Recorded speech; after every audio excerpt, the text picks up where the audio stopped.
Hey guys, what's up? Welcome back to my channel. If this is the first time you're checking out one of my videos, right now it's March 8th, but I'm Eric. And today guys, I wanted to hit you with the classic Honkai Star Rail YouTuber video, and we're going to be making a tier list for every character in the game, the light cones that I believe are valuable that you should pull, and the early Eidolons for characters that I also think are valuable. I want this video to kind of be like a one-stop shop for either new players, returning players, or active players. I watch tier list videos too if I want to confirm my opinions, and thank you guys, by the way, for the positive reception that you showed on my last video. Overall, the video was it was meant to ruffle some feathers, and it really did spark a conversation in the comments. A lot of people are interacting with it, and that's really cool. I love reading all the comments, even if they're not agreeing with me. So again, please guys, leave me a comment on this video if I maybe got something wrong in your opinion. I'm very open to feedback, and I love hearing your guys' opinions, and I just love hearing your guys' discussions in the comments in general. It's really cool to see. Subscribe to this channel if you guys haven't already. You guys are on the ground floor of this channel, and we're growing pretty quickly, so let's see if we can hit 10k subs pretty soon. And join my Discord as well. We have a really nice and active Honkai Star Rail and gacha game community, so make sure you join that down in the description, and everything else is in the description. But let's get started guys with that out of the way. I'm gonna explain the tiers that I've created here, and just go over them before we actually start tiering the characters. So this is going to be for all the characters currently in patch 3.5, and the top tier we have the invest in these units if you want to clear comfortably section, which is the best characters in the game. I think the ones that you can get the most out of with the least amount of investment.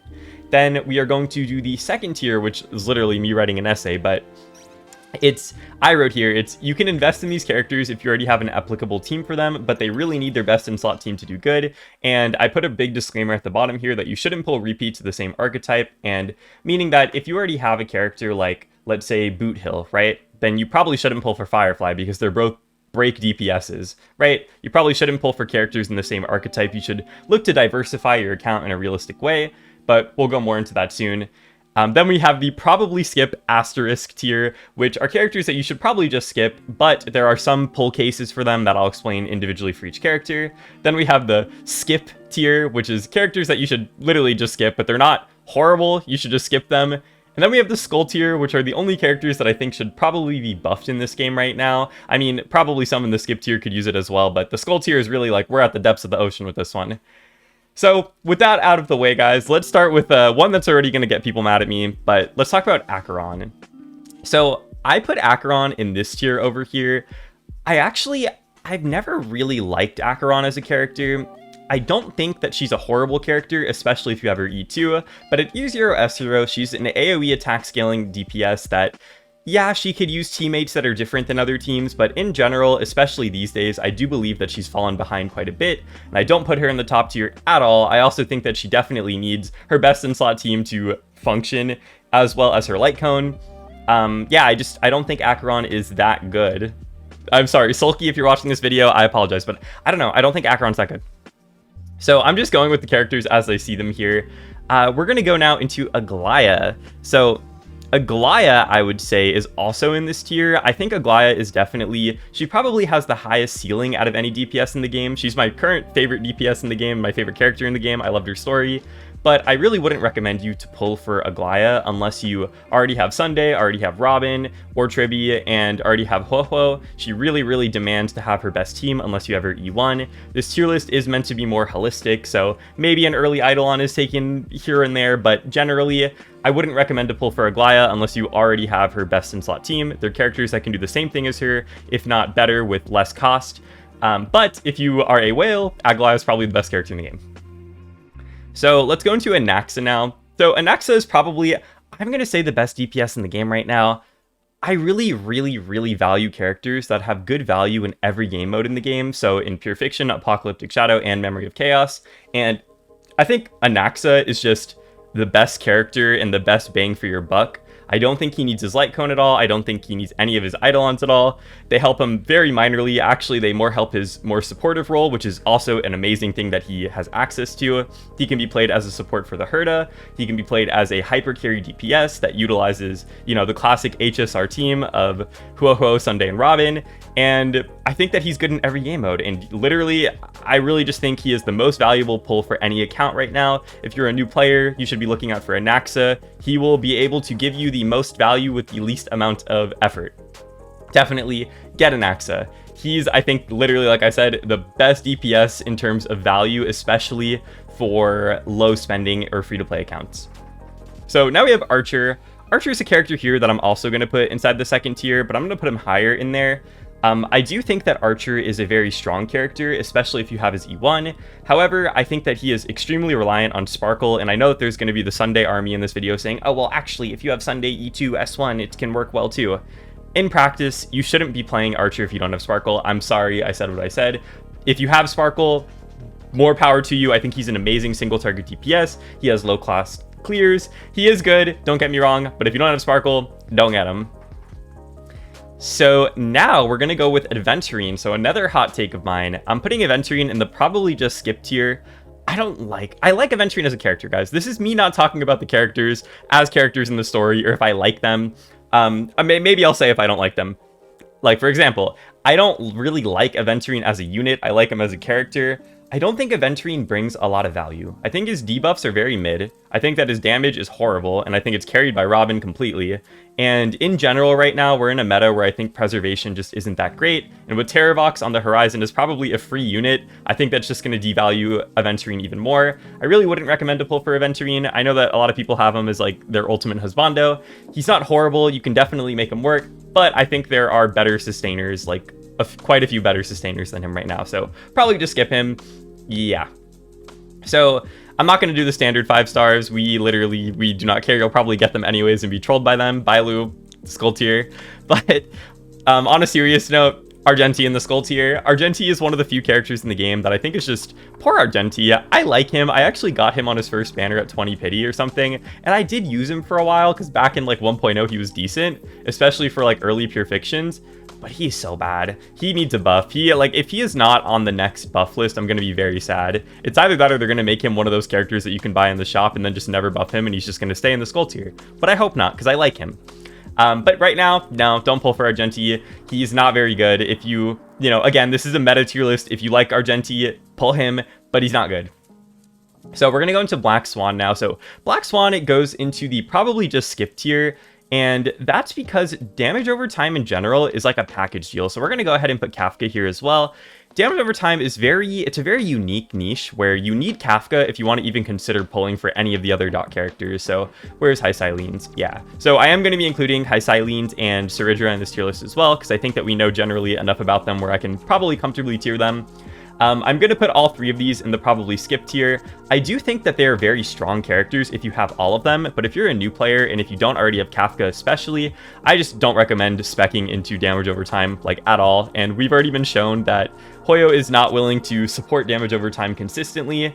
And I do think that archetype just in general has a lot of fundamental issues that mostly rely on the fact that Kafka is literally the must-pull character. I don't think that there's any other archetype in the game that has a character that has as much of a need for that team to function as Kafka. So probably just skip Kafka, probably just skip Black Swan, and probably just skip Hysilens unless you plan to get literally all 3 of them together. And then at that point, they're going to be pretty decent. All right, so now we're going to go into Boot Hill. Boot Hill I'm putting into this tier right here. When Boot Hill first came out, I thought that they did him really dirty by releasing Firefly right after him at the time, and I still kind of believe that Star Rail in general, the more single target you are as a character, the worse you are in general. Star Rail is a game that really values AoE, at least in the current game.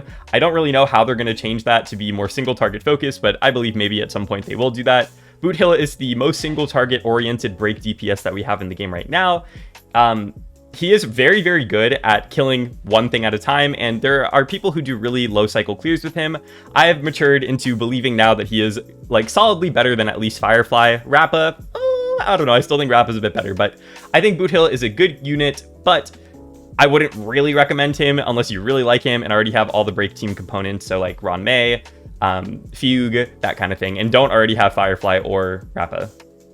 So we're gonna go into Blade now. Blade, I actually think he's not bad, but just skip him. You're going to lose your 50-50 to him. Like, he's not a bad character, but there are better HP scalers than him that do the same thing as him. And I just really wouldn't recommend Blade right now. Like, yeah, I mean, he can function. His buffs did help him quite a bit. You know, he synergizes best with the wheelchair comp with Tribi and Hyacine. And if you have Hyacine's Lightcone, he's even better. He could definitely clear all the content in the game, but like, just lose your 50-50 to him. Don't pull him. Pull for another one of the HP scalers that we're going to talk about soon.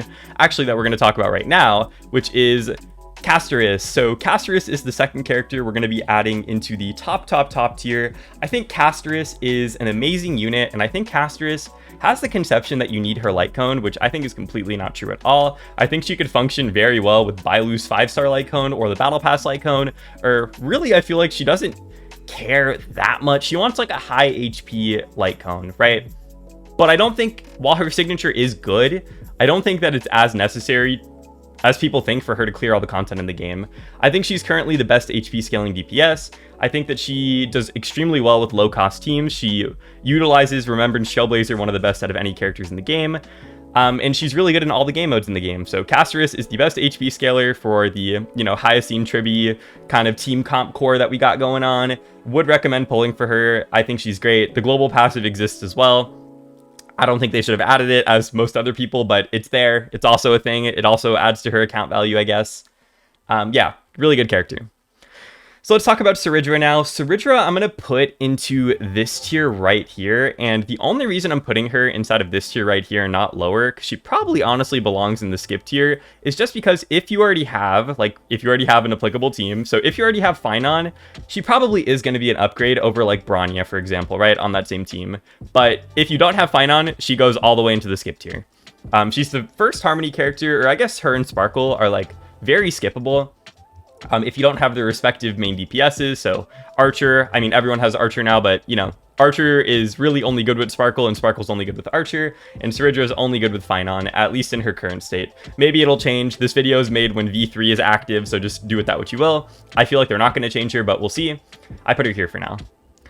So we're going to go into Cypher now. Cypher, I'm going to put in the top tier here. I think Cypher is a very good character, and I think that she could actually shave off an entire cycle off of most teams that she's on with just activating her ult to like burst the boss at the end. I don't think Cypher is best in slot though in like any team except for like maybe Fei Zhao, which even then it's debatable if she's like really that much better than Topaz depending on the level of investment that you have. Regardless, I do really like Cypher. I think that she is an amazing character, very deserving of the top tier. I think that her value is that she can fit into many different teams.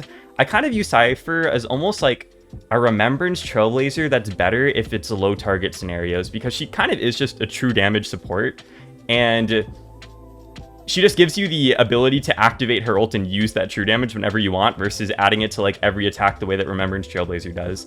So I really do value Cypher. I think that she's great. I also think that her Lightcone is the best in the game, but we'll talk about that later. Yeah, you should probably pull for Cypher if you like her and want a very versatile character that you will definitely find use for on your account. And she also doesn't rely on her signature as well. If you use Resolution Shines as Pearls of Sweat, that is totally fine with her too. Her signature, of course, is one of the best in the game, but she doesn't need it to function as a unit, which is a good bonus as well. So next character here, we have our second addition to the Skull tier, Dan Heng and Baibuder Lune. I think Dan Heng and Baibuder Lune is like an absolute worst version of Archer right now. I think he is a character that definitely should get buffed. I've seen people clear with him still, but like most of the time they're E2, and even then the clear is kind of dicey. I don't think Dan Heng in Baibuder Lune is worth investing in though, especially right now in the game. Don't do it. You're not going to be happy with the results. Just don't do it. Wait for him to get buffed. I have a feeling he'll probably get buffed in the next batch. So Dr. Ratio here is going to go a tier higher in the skip tier. I think Dr. Ratio, while not a terrible character, suffers from single target syndrome, and he's not even the best single target damage dealer in the game. He did get a slight buff with Cypher being released. Cypher does give him enough debuffs just in her base kit, and I believe with resolutions to fully take advantage of his, his need for debuffs. However, I just don't think Dr. Ratio is worth pulling at this stage of the game. Like, just skip him if you didn't get him for free, and even if you did get him for free, like, be honest, are you using Dr. Ratio right now? I don't know. Maybe someone is, but just skip him. So Fei Zhao is going to go inside of this tier right here. I think Fei Zhao is a good character. However, I kind of feel like Fei Zhao is like a more restrictive, worse version of Aglaya. Like, does that make sense? I think Aglaya has the same results as Fei Zhao with the same investment, but I think that Aglaya has a higher ceiling. So I would recommend Aglaya over Fei Zhao. However, I don't think Fei Zhao is a bad unit at all. I think she's a very fun character. I really like Fei Zhao. I hope that one day they buff her, even though I don't think she really needs it right now. I think that she has good Lightcone options. I think that her early Eidolons are very, very, very strong. I do really like Fei Zhao, but I would put her in this tier and not in the, like, you should pull them and, you know, invest in these unit tier, at least in the current state of the game. So now we have Firefly. Firefly I'm putting in the probably just skip tier. At this point, guys, I'm sorry. Firefly is just not that good. She's really not that good. I think Boot Hill's better, and I think Rappa are better. Like, Rappa Nation, you guys are winning this fight. It is what it is. That's my opinion. I do think Firefly is usable at like E2, maybe E1. I think before then, you're just not gonna, it's not gonna feel good playing Firefly. Like, if you have an E0 Firefly, like, be honest, does she feel good to play right now? But why don't we ask the audience? She probably doesn't. So I'm putting her in the skip tier. And we're going to move on to the next character. So we're going to move on to Fu Xuan right now. Fu Xuan I put into the skip tier. I think Fu Xuan, I think she's a really good character. Don't get me wrong. I think that I really enjoy using Fu Xuan, and I like that she provides the team with a crit rate buff. I also think that if you have her E1, like you lose your 50-50 to her E1 at some point, I think that she can utilize the 30% crit damage from her E1, the new healer set, which she can utilize with her ult healing the team, and she can also utilize Broken Keel to give your team like 65% crit damage and 12% crit rate. She gives pretty good buffs. The thing is, in the current game, we really, really value healers, and Fu Xuan just isn't enough to sustain most of the bosses in the game. I think it might change with new bosses being added, but I don't think that you should like actively pull for Fu Xuan. I think that you should just like let yourself lose a 50-50 to her, and that's totally fine. So we're going to go now to the Herda. So the Herda I'm going to put in the skip tier. No, I'm just kidding, guys. We're going to put the Herda in the invest tier if you want to clear comfortably. The Herda is an amazing unit, and hot take, I actually view the Herda these days as more of a support for Anaxa than Anaxa is a support for the Herda. And hear me out. The reason why I'm saying this is I feel like the Herda makes Anaxa better in pure fiction more than Anaxa makes the Herda better in like single target content, right? He definitely does make her better in single target, but if you want to use Anaxa for single target content, you just want to kick the Herda out of the team and use him with Sunday as like a hyper carry. Like, you don't really want the Herda on the team when it's not AoE, right? With that out of the way though, regardless, I think the Herda she's one of my favorite characters in the game. Like, love the Herda. I think her character is so cool, but I don't put her in the, you know, I don't put her in she's not the best single target character, and her damage is definitely falling off very slightly. I do think that she has an amazing E1 and an amazing E2 as well, if you have those. I put her in the highest tier. If you want to invest in her, you should, and she will probably carry you in pure fiction for a very, very long time. She's an Emanator, so Emanators tend to just have a longer shelf life in general. Like, I mean, the Herda's already, 7 months old, and she's still, like, on top for most things. That's pretty good, and I think she's going to stay there for a while, especially as we get more erudition units that are going to maybe even support her better than Anaxa. We'll see. She is an amazing character that you should totally invest in if you want to clear pure fiction better, or, you know, she also works in Memory of Chaos and in Apocalyptic Shadow, depending on what the buffs are. Really love her. So we're going to go now into Hyacine. Hyacine is the best healer in the game right now, and it's like not even close, unfortunately. I feel like they have made her very unbalanced in that she kind of does what I view a preservation should do in increasing your whole team's max HP. So it's harder for you to get one shot. You will never die with Hyacine on your team pretty much. She is a skill point guzzler. However, on most of the teams that she slots in the best with, she can just utilize those skill points without even caring, like with the Casterus team, or, you know, really with most teams. And she doesn't need to use skill points, she just wants to, because her damage is also like insane. Her Lightcone's insane, her E1's insane. Amazing character. You could even use her as a main DPS if you have Sunday, especially like with his E1. I do it sometimes for fun. I really want to get her Lightcone on a rerun. It's, I think, one of the best things you can invest in. Hyacine should pull her, like, just pull her. You can also use her in the wheelchair comp with Tribi. She's just the best support in the game. Like, best DP, be a best sustainer, because not the best support. We got that coming up soon. Yeah, good character. So let's go into Hua Hua now. Hua Hua is also going into the highest tier possible here. I love Hua Hua. Hua Hua, I need to get her E1 on her rerun. My queen deserves her crown. I got her on her first banner, and she was one of the best pulls that I ever did. She's a 1.0 unit, and she still is in the highest tier of the game. I think Hua Hua, she is skill point intensive, and she is not the best straight up healer or sustainer for your team. Like, sometimes Hua Hua is going to let you down, and sometimes you're going to die. But you know what? The things that Hua Hua provides your team, literally no other character can replicate, which is why she's had so much longevity. She gives your entire team energy whenever she ults, as well as a pretty hefty attack buff. In this game, I feel like the sustainers really need to provide things other than just sustaining your team in order to be meta relevant, at least for a decent period of time or for long-term purposes. I would recommend pulling for Huo Huo still. I don't think that she's going to get power crept like ever or anytime soon, at least in her direct niche. Yeah, get Huo Huo. I love her so much. She is cute and you should get her. She is very good. So we're going to go into Jade now. Jade's one of my favorite characters in the game. However, I think you should probably just skip her. I don't think that she provides much value to accounts these days, especially with Anaxa released. I do think that she still works very well with the Herda. However, I think the only game mode where she probably is better than Anaxa is in Pure Fiction. I think in pretty much every other game mode, and you can probably still even clear Pure Fiction with Anaxa, I think that Jade just falls a bit behind. I think she's one of the most fun and versatile units in the game. I love Jade. I don't think she's a bad pull, but you should probably just skip her at this point in the game, especially if you already have Anaxa. Yeah. So let's go into Jiao Cho now. Jiao Cho is also going into the probably just skip tier, and you might be like, Eric, you should put him inside of this tier next to Acheron. Like, he's really good with Acheron. Is he though? Like, Cypher and Silverwolf with her new buffs are honestly debatably just as good, if not better, depending on what your investment levels are for the character. I don't think Jiao Cho is horrible. Like, I think he's good with Acheron, but that's it. You should probably just skip him. He's even going lower in that tier, like, just skip Jiao Cho. Like, you will not regret not having him. His Lightcone, on the other hand, is actually pretty good, and it's actually best in slot for Black Swan, which I kind of want. I kind of want his Lightcone literally just for Black Swan. It's better than her own signature, but even so, he's going in the probably just skip tier. You just don't pull for him. So we're gonna go into Jingliu now. Jingliu is kind of like Blade. They're almost like very similar in their team comps at what they want, right? But, you know, again, they're not the best HP scalers. If you want a good HP scaler, just pull for Casterus. Don't pull for Jingliu. She's not that good anymore. She is a lot better than she was before. Her buffs did help her a lot, but just skip her. You're not going to regret not having Jingliu.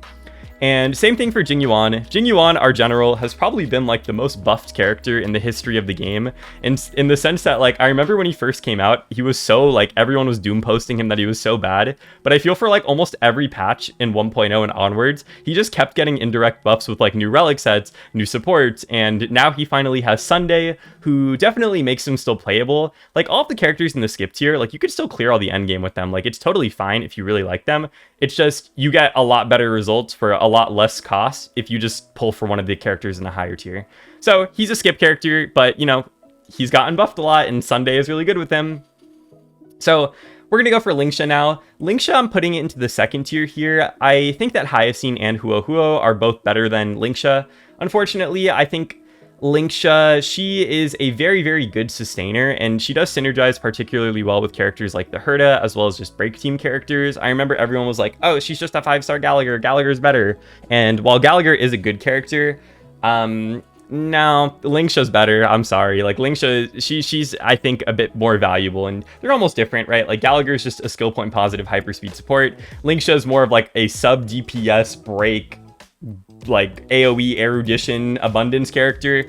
I love using Lingsha. I think that she's worth pulling, but I would really only pull her if you want her for like specifically the Herda or like a break team. But other than that, you can skip her and just use Hyacine and Huo Huo or another sustainer and be totally fine.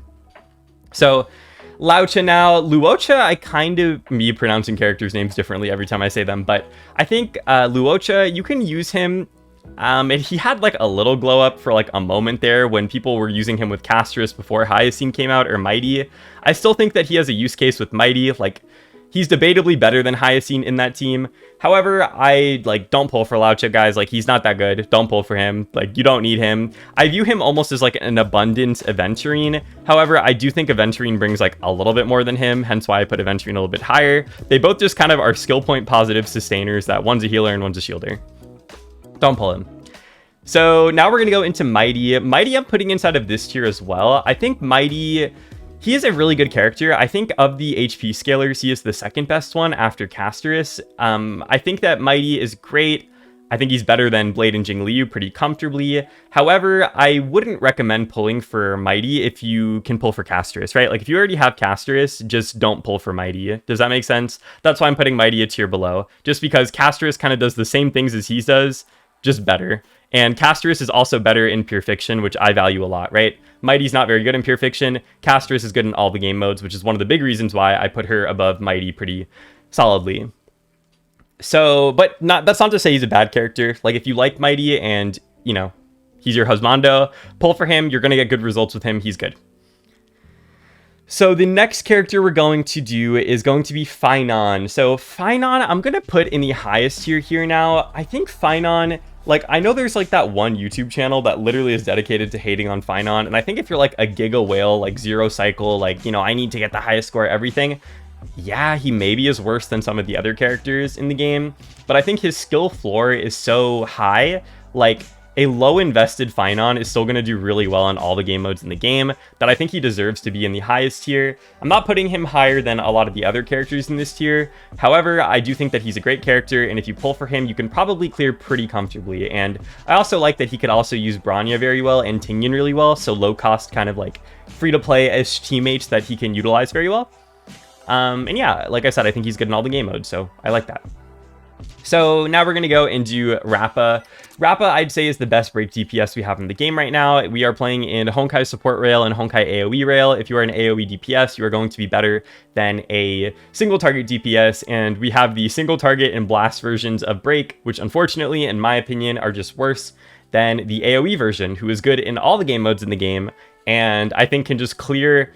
It maybe like super optimized gameplay clears, Boot Hill can be better. However, I would just recommend pulling for Rappa if you want to invest in break in general right now. I think that she's just generally the best one of the three because she's AoE and sheer damage is still really good, even in single target. Like, she's good in all the game modes too.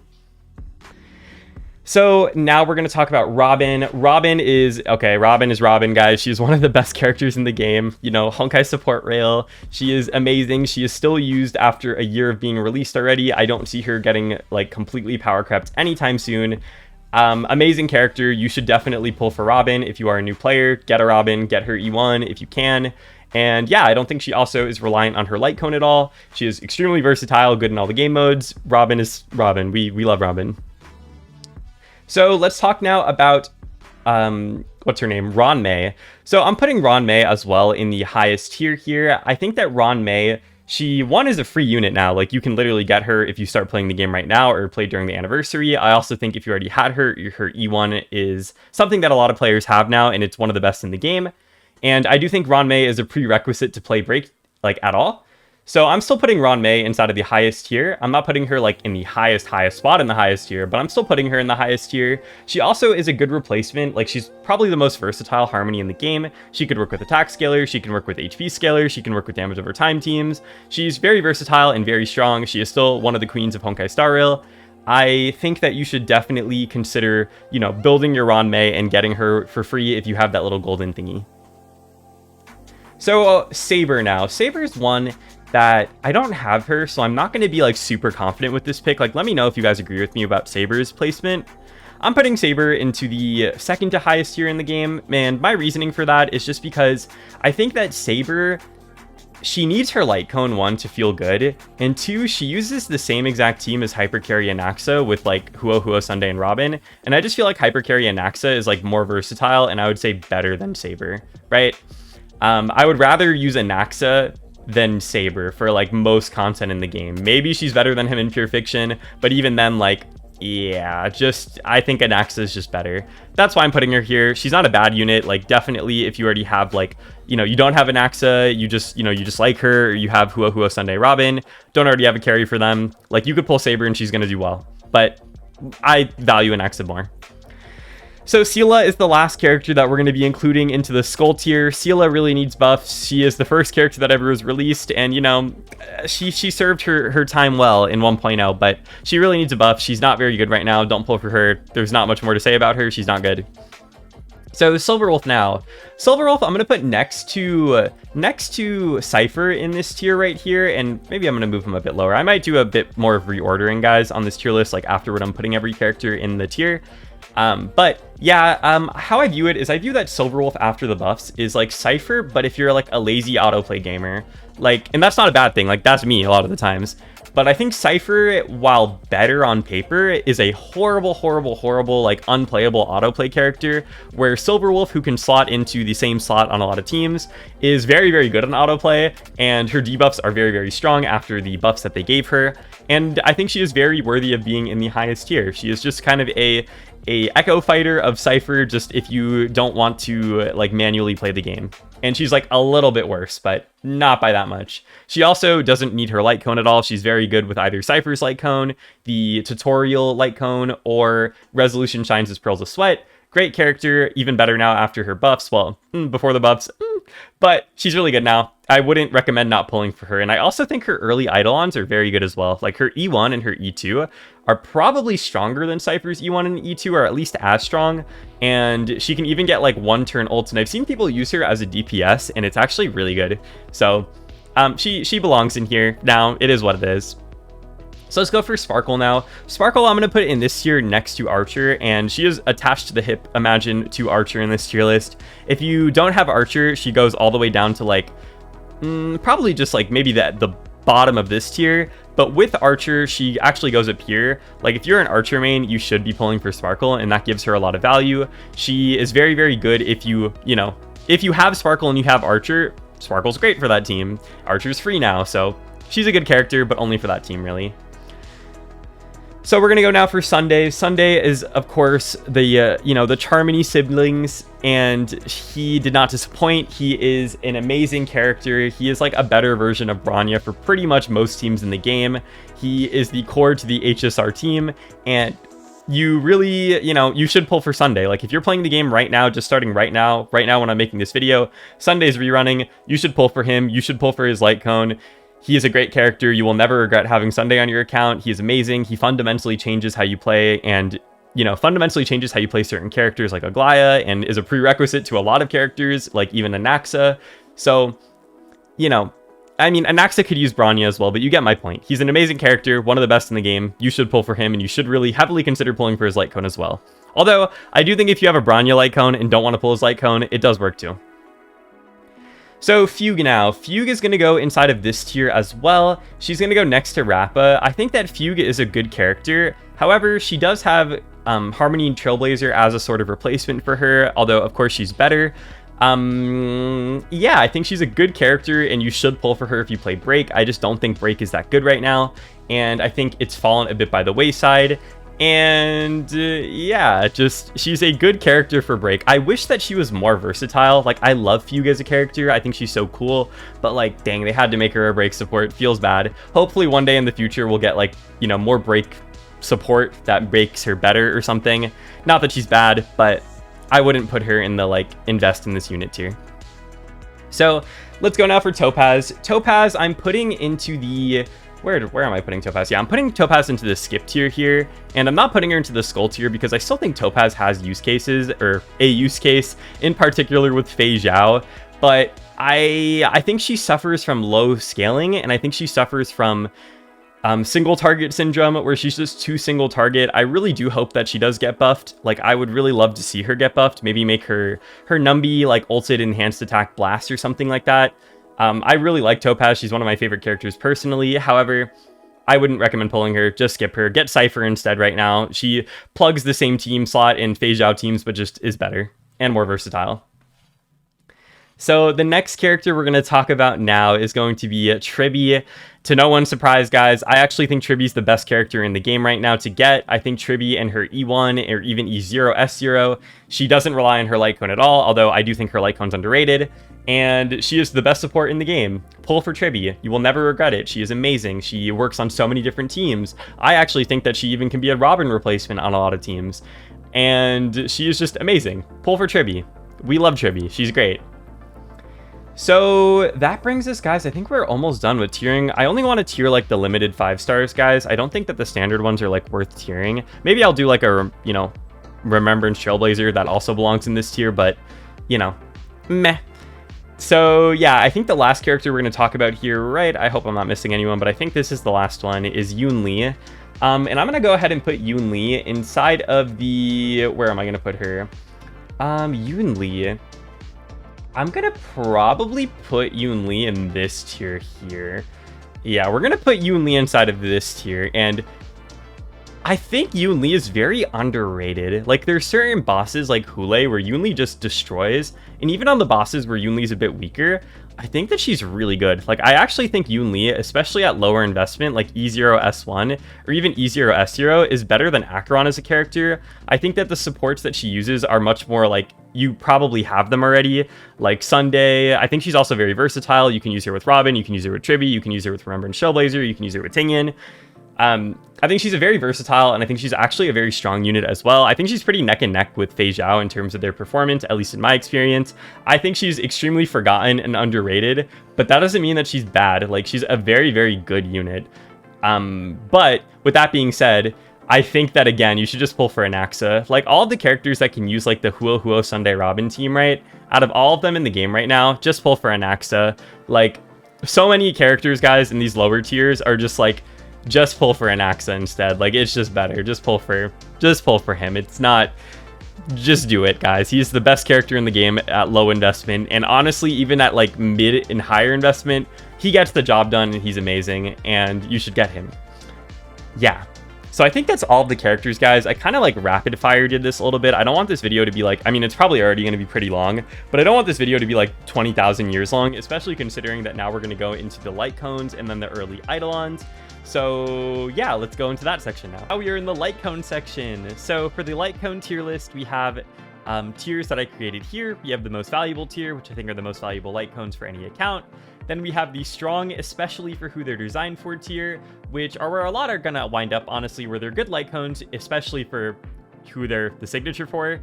Then we have the decent but replaceable section, which are Lightcones that are okay, but you can probably like not bother pulling them and replace them with something else. Then we have the comfort Lightcone slash not recommended Lightcones, which are Lightcones that I wouldn't recommend, or they're just purely for comfort.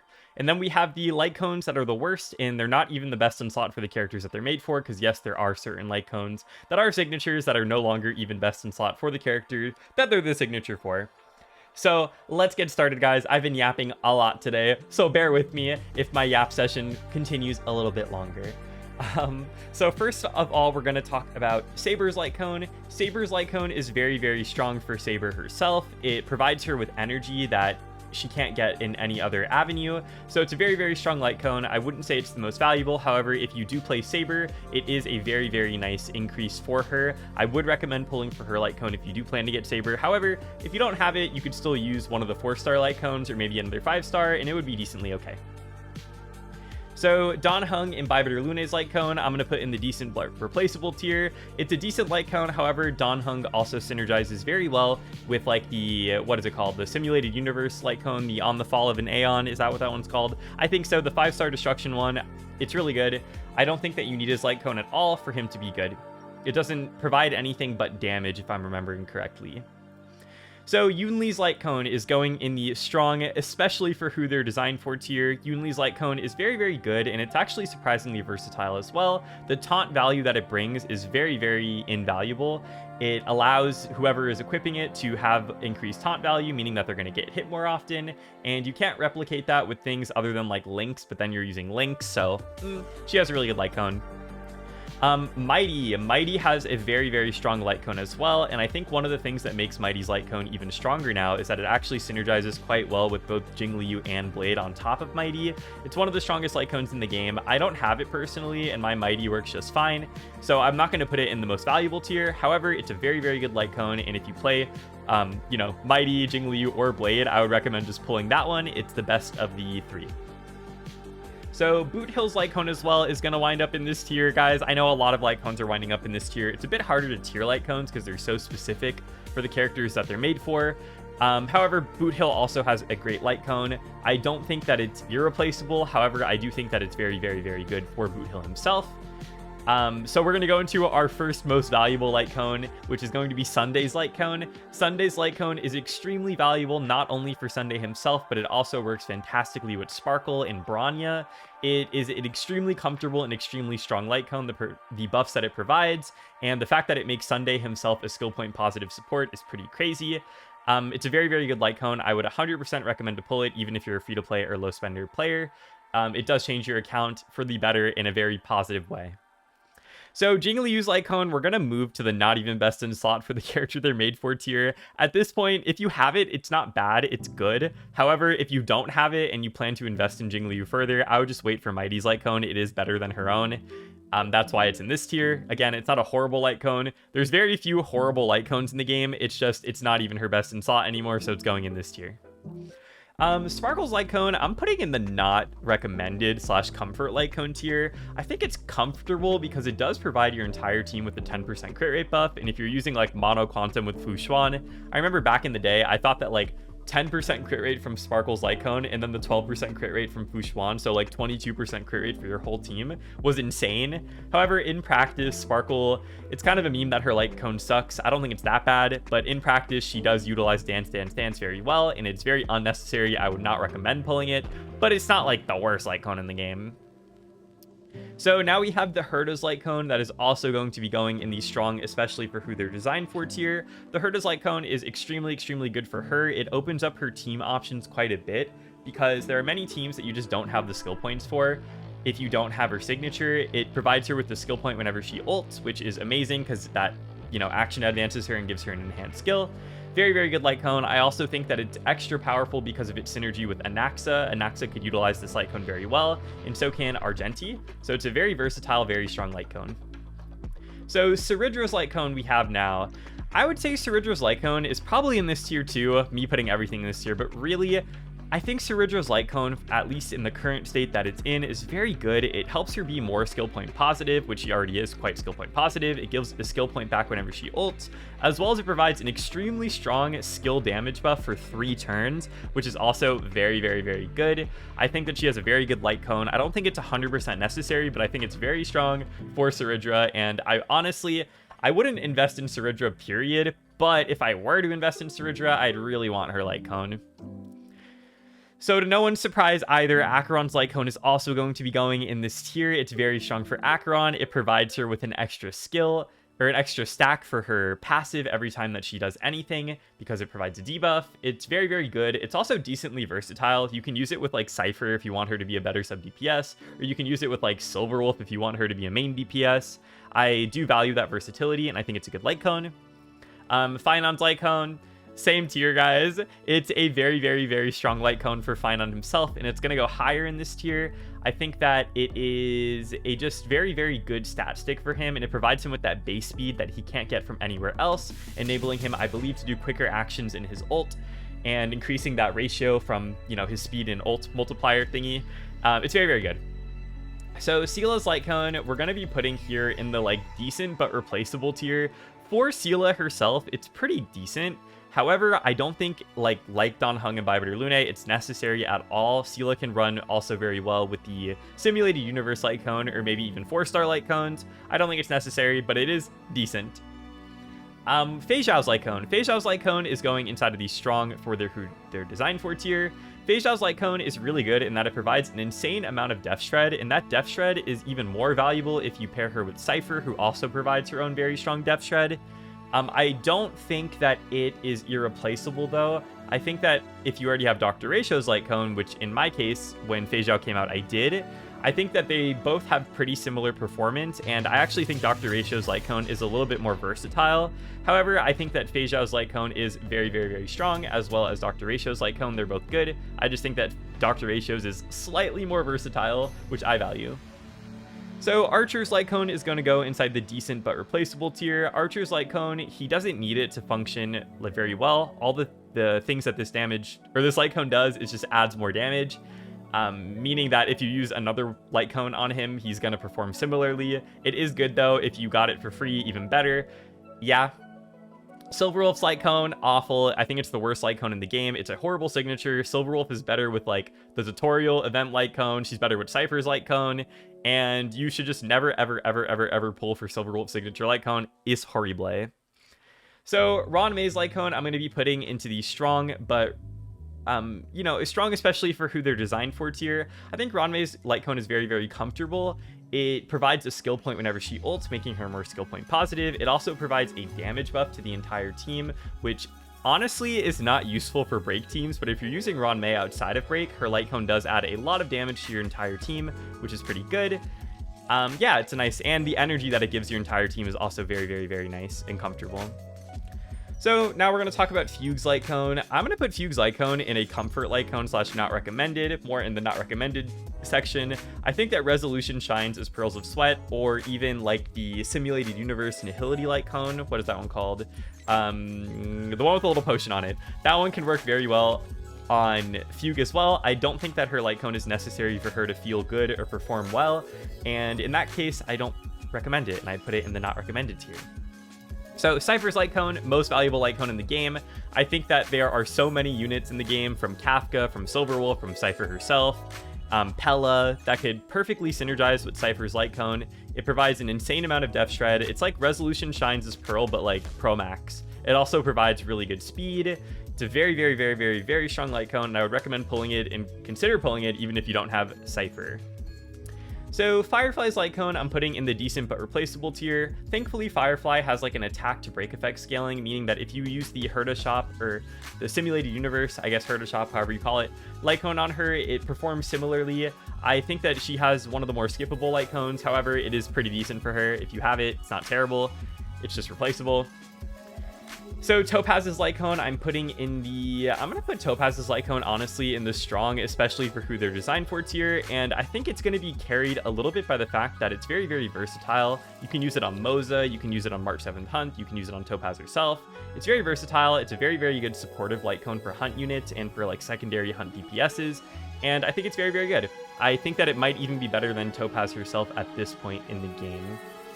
Anaxa's Lightcone, I'm going to be putting in the same tier as Herta, but a bit lower, because Anaxa's Lightcone is extremely, extremely specific to Anaxa, but it does enable him to do 2-turn ult rotations consistently, and I do think that it is strong in general on Anaxa himself. However, if you already have Herta's Lightcone and you just plan to like ditch her and use only Anaxa, you can get away with not pulling it, and he also has a good replacement with the Event Lightcone as well, which devalues it, I would say, a little bit here too. But it is a good Lightcone. I'm not putting it lower than this. It is a good Lightcone, don't get me wrong.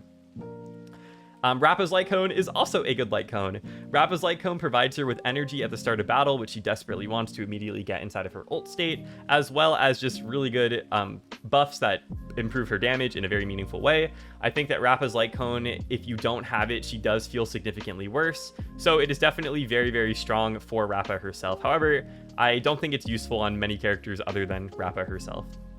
So Robin's Lightcone, we're going to be putting it in the decent but replaceable tier. However, high in the decent but replaceable tier. Robin's Lightcone is strong. However, she has alternatives that work very well. And I think that if you were to vertically invest in Robin, you should go for her E1 and maybe even her E2 before you go for her Lightcone. I think that the energy it provides her does help her stay in her ult state more often.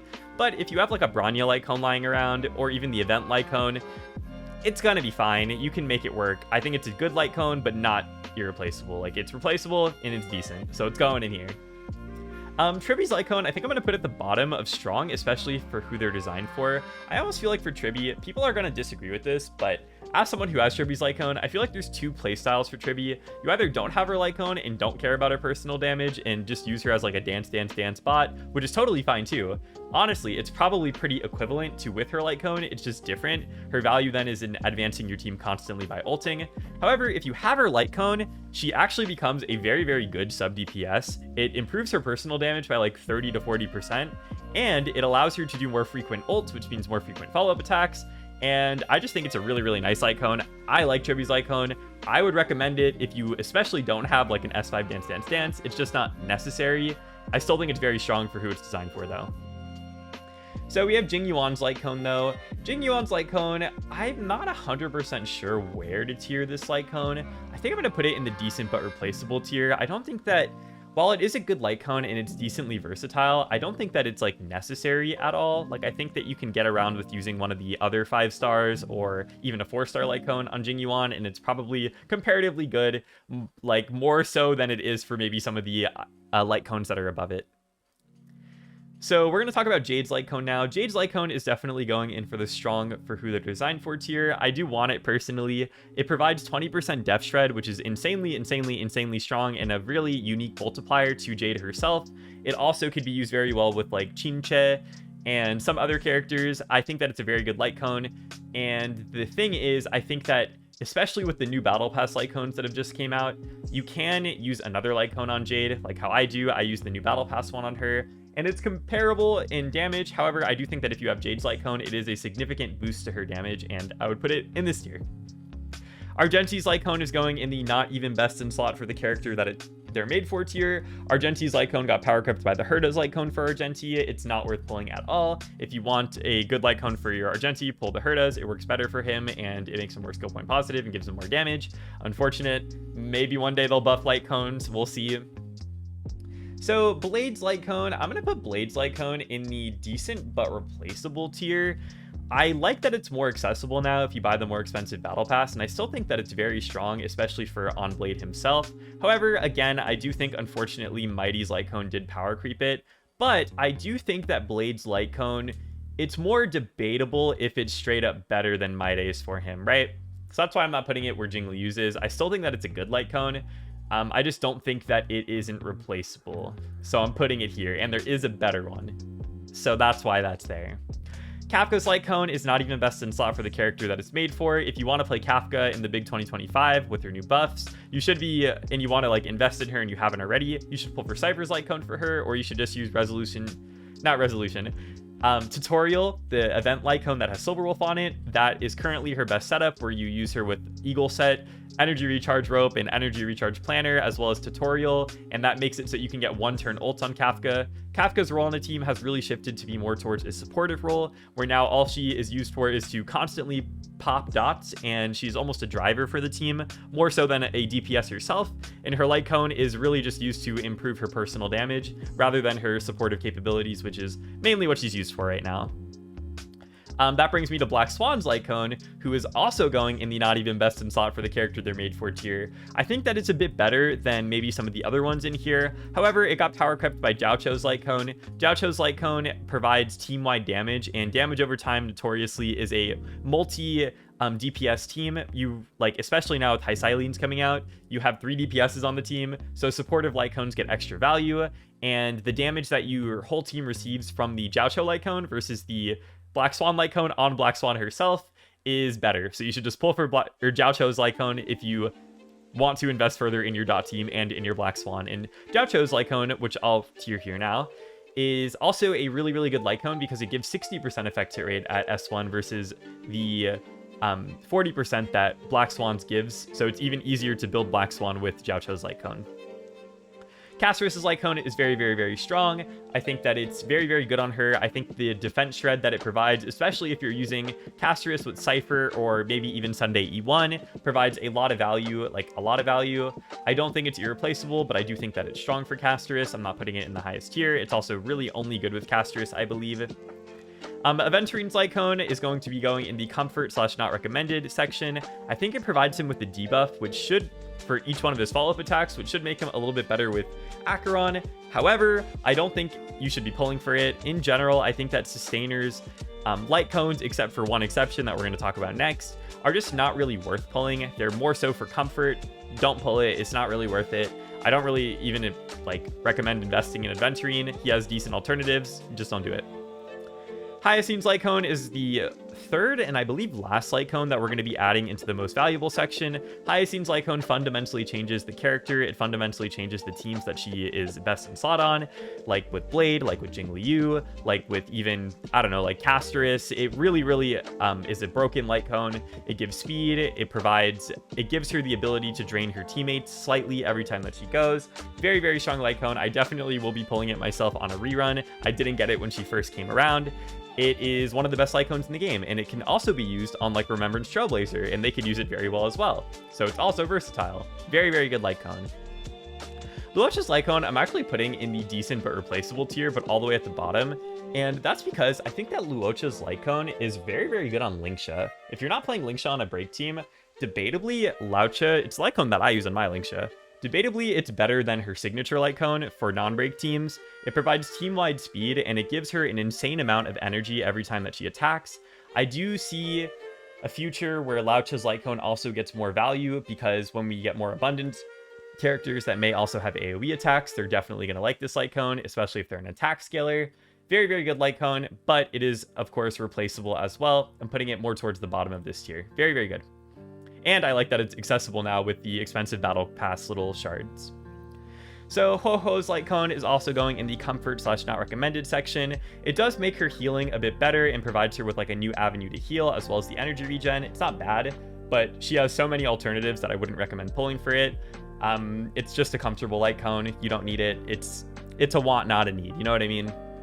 And I would say the same thing for Linksha's Lightcone. It's a want, not a need. I think Linksha has very good alternative Lightcones, and while I do think her Lightcone's decent, I honestly, if it were me, if I were like really wanting to get Linksha's Lightcone, I would just go for like the 2 expensive battle passes that you need to get like the Laucha one and just use that one instead. You'll have similar results, if not better, if you're not using her on a break team. So Fushuan's Lightcone is also going to go in the comfort section. Fushuan's Lightcone, it is very comfortable and I like having it. However, I wouldn't say that it's an actual like strong or good Lightcone. She has very, very good alternatives. We'll see in the future if we get more HP scaling preservation characters that this Lightcone gets some more value. But currently I'd put it as a very comfortable Lightcone. To me, it is like the definition of a comfortable Lightcone, the way that it almost full heals your team every time there's a new wave. And if you have this Lightcone and you play Simulated Universe, this Lightcone is really, really handy for those like occurrences that take 99% of your team's HP. If you have this Lightcone on your team, it'll literally just full heal your team the second you get into combat. It's very nice. So for Hysilens now, I'm putting her Lightcone in the strong, especially for who they're designed for tier. I think that it is going to be a very, very good Lightcone. I really like that it gives team-wide speed, and that team-wide speed that it gives definitely makes up for the fact that she will be replacing Ron May on that team, who gives speed innately. I think that it's going to be good for Hysilens. I do think that there is going to be replacement Lightcones for it. However, I would say that it's still very strong for the Dot team to have on the team. I've heard people say that it's even better on Black Swan than it is on Hysilens. Like, Hysilens should just switch Lightcones with Black Swan on that team, but I'm not 100% sure. Again, this is with V3 information, so it might change. I think it's going to be a good Lightcone to pull. So that brings us into the final Lightcone that we have for this section of the video, and that is Aglaya's Lightcone. Aglaya's Lightcone is going to be inside of this tier as well. I think Aglaya's Lightcone, while strong and allowing her to do the two times speed setup to Sunday, where you have Aglaya at 163 speed pre-combat and Sunday at 135 speed, I think that while it does allow you to do that and provides a lot of damage, it is replaceable by like the Battle Pass Lightcone or even that 3-star Remembrance Lightcone. So it's good on Aglaya, but it is replaceable as well. It's strong. You don't really need it though, so it's not like super valuable, but it's also not bad if you use Aglaya and really like your Aglaya. So that's what I'd say, you know, for the Lightcones in the game right now, for each one of those. And let's move now into the last section of the video, which is the early Eidolon section. All right, guys, the last and final section of this video, the end of the yap is almost over. We're going to be talking about the early Eidolons that I find to be the best and the most notable for each characters that I feel like are worth to put on this tier list. This isn't going to go through every single character's E1 and E2. Rather, I'm just going to be putting the Eidolons that I actually think are worth tiering. The other ones I just don't think are worth tiering, so they're probably not that great. But we're going to start, guys, with the highest tier Eidolons. We're going to be saying, and I think a lot of people will already be thinking it, that Triby's E1 is the best E1 in the game. It provides your team with an insane amount of AoE to single target damage by consolidating literally 24% true damage on each target, bundled together and plopped onto the target with the highest HP on every attack. Extremely strong, the best Eidolon in the game. At the worst, it is a 24% damage increase. At the best, I believe it's like an 105% damage increase on every attack, or extra true damage on every attack. It's extremely strong, very, very, very good. Should pull it. I do think that Triby feels like incomplete a bit without her E1, although she's still great at E0. Should pull for Triby's E1. Should be like the first vertical investment that you do on your account at this point. But that's not to say, guys, that Robin's E1 doesn't belong in the same tier as well. Robin's E1 is the second best in the game. It provides a 24% res pen buff whenever she's in her ult to all your allies. That's a unique multiplier that's going to be close to a 24% damage increase for your entire team. It is notable when you have Robin's E1 versus when you have her E0, the damage that everyone's doing is significantly higher. It's one of the best Eidolons. It's very valuable. Robin's a great character. It makes her even more future-proof. You should get it. And the last Eidolon that I'm going to be putting inside of this tier is Ron May's E1, which hopefully you guys were able to get for free with the anniversary if you pulled her in the past. It is also an amazing Eidolon. It gives 20% def shred for pretty much permanently when Ranmei has her ult up, which for the most part has 100% uptime. Very, very strong Eidolon, gives your team an insane amount of damage. Also extremely, extremely, extremely good for break teams who often have other avenues of having def shred. The more def shred that you have, the rule of thumb is the better it is. The closer to 100% def shred you are, the better it is. It's a really, really good Eidolon though. It is the third best in the game, I would say. So the second tier here are great Eidolons that are good if you use the characters that they're for, or you use the archetypes that these Eidolons benefit, and that'll make maybe more sense in a second here. There's 3 Eidolons that I'm going to put inside of this tier, which are going to be Fugue's E1, and Fugue's E1 gives weakness break efficiency to whoever she has skilled, which is a direct damage buff for break teams because the super break formula calculates the toughness damage. So if you increase the toughness damage, you're doing more damage in general. It also makes you break quicker. It stacks with Ranmei's weakness break efficiency buff as well. Very, very, very, very, very strong E1. But if you don't play break at all, like, it's not account changing. It's just very good if you do play break. So second one we're going to be talking about here is Black Swan's E1. I think Black Swan's E1 is a game changer if you play Dot. It provides a 25% res pen buff for enemies depending on any dot that they have on them. So if they have Wind Shear, they're going to have 25% wind res pen down and so on. You know, if they have physical bleed on them, they're also going to have res pen down. Pretty much it gives res pen for your entire dot team. It's extremely, extremely, extremely powerful. Again, like we mentioned, res pen is kind of hard to come by, so it's a unique multiplier that will provide close to whatever the value of that res pen is as damage to your team, or final damage to your team. Very, very, very strong Eidolon for Black Swan and for dot in general. So the last Eidolon in this tier, we're going to be putting Sparkle's E2. Sparkle's E2 gives your entire team def shred. Def shred, very valuable. It's very good. I think if you play like Archer, for example, it's a very strong Eidolon, and I do think in a vacuum it's very strong. Do I recommend that you pull for E2 Sparkle? Probably not, but if you do have E2 Sparkle, or if you got like an early E1 Sparkle, it may be worth it to invest in that extra E2 or that extra Eidolon, just because it is a significant team damage buff with the def shred. So we have a few Eidolons now in this next section that I consider pulling these Eidolons for comfort or for even better clears. They're very good, but they're not game changers. These are strong Eidolons that I think are good situationally, but don't fundamentally change your account to the same extent, right? So the first Eidolon that we're going to talk about here is going to be Sunday's E1. Sunday's E1 provides 16% def shred or 40% def shred to summons. So it is an amazing, like, super OP Eidolon if you use summon characters, but in the game currently right now, we don't have many summons. I really hope that this Eidolon, because I have it, I got it this patch, I really hope that like March, the Dark March, she's going to be able to utilize it with her memo sprites, but we'll see. I think if you don't use memo sprites, it's just decent because it's like a 16% def shred, which is like, it's okay. That's why I'm putting it in this tier and not higher, but it is still very good. I'm going to be putting Linksha's E1 inside of this tier as well. I think Linksha's E1 provides her with weakness break efficiency as well as def shred to weakness broken enemies, which, as we talked about with Ranmei, def shred on break teams does stack very nicely. Most characters on the team, especially with their light cones or with their E1s, give some sort of def shred. And I do think that Linksha's E1 honestly makes her a very viable break DPS in and of herself. Again, remember, weakness break efficiency means that you're dealing more damage with super break, and Linksha in general I think is underrated as a literal DPS or as a break DPS. And if you have her E1, I would even go as far as to say, like, just don't pull any break DPS, use Linksha as your break DPS with your E1. It is very good. So Hyacine's E1 we're putting inside of this tier as well. Hyacine's E1 gives your entire team a really, really, really thick max HP buff on top of the max HP buff that she already gives your team. And I believe it also gives your team a heal every time that allies do damage when she's in her ult. So kind of like a Laucha field whenever she's in her ult, which is very good. It makes your team even less likely to die, makes her more comfortable, and it does juice up those HP scalers quite a bit. However, if you're not using her with an HP scaler, it doesn't really provide that much value. I still think it's a great Eidolon. I'm just not putting it any higher for that reason.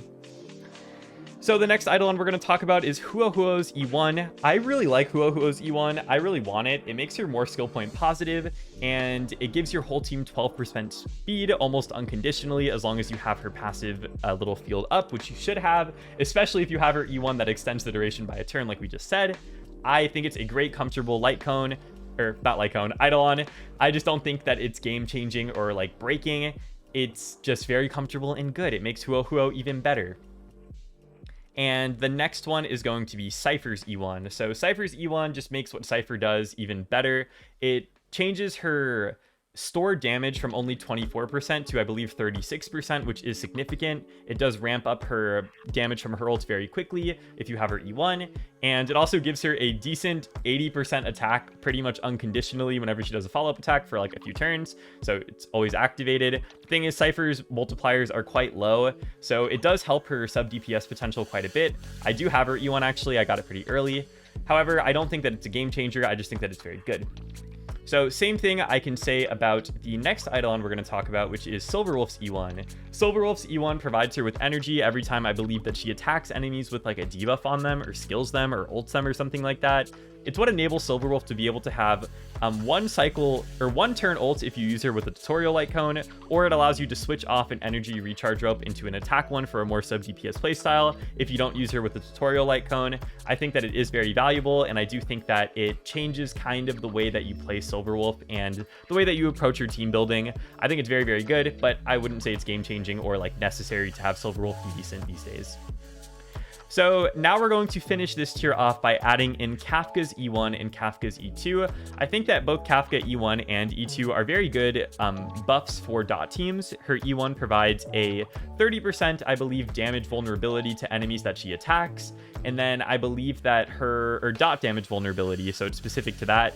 And then I believe her E2 just increases dot damage of all allies on the field by like 33%. I think these are great Eidolons if you play dot.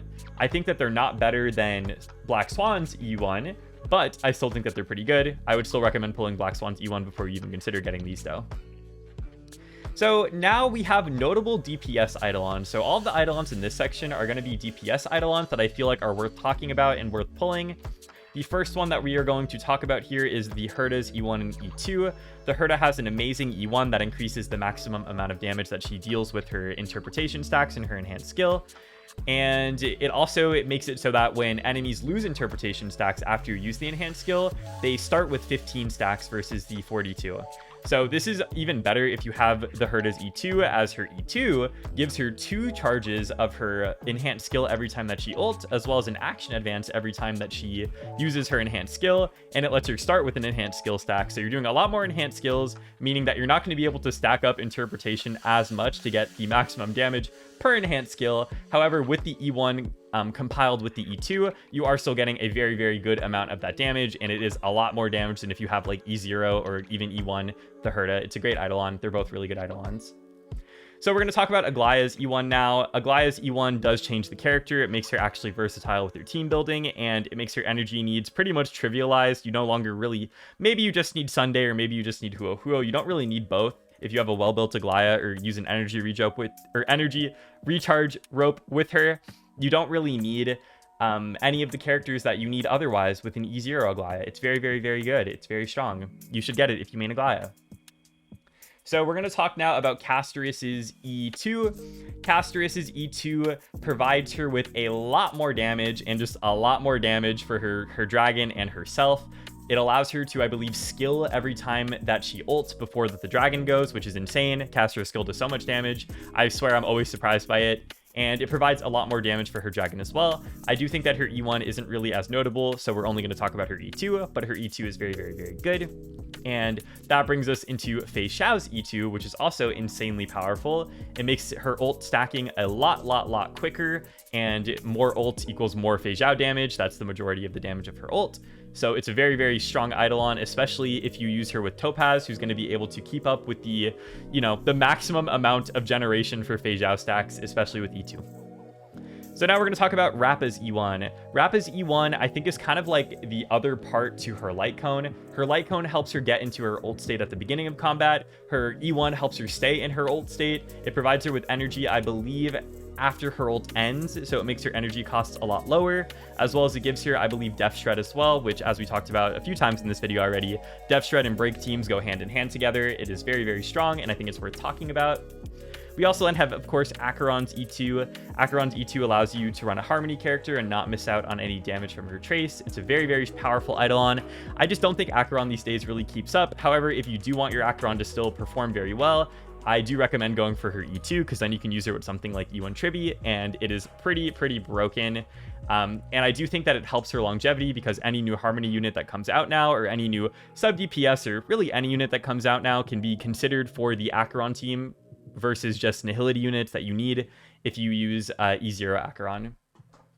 So we're going to talk now about Firefly's E1 and Firefly's E2, which I also think are very notable DPS Eidolons. Firefly's E1 allows her to not use skill points to use her enhanced skill whenever she's in her ult, so it makes her completely skill point like neutral. It's very good. If you have to basic attack with Firefly in her ult, it just feels horrible. I feel like Firefly is like half a character at E0, then she's like 75% a character at E1, and then her E2 that provides her with action advances whenever she kills an enemy or breaks them is what makes her feel like a complete, very strong character. I think that both these Eidolons are extremely good, and I do think that you should be thinking about pulling them if, you know, Firefly is your waifu and you really want to use her, because I still think that E2 Firefly can clear all the content very comfortably.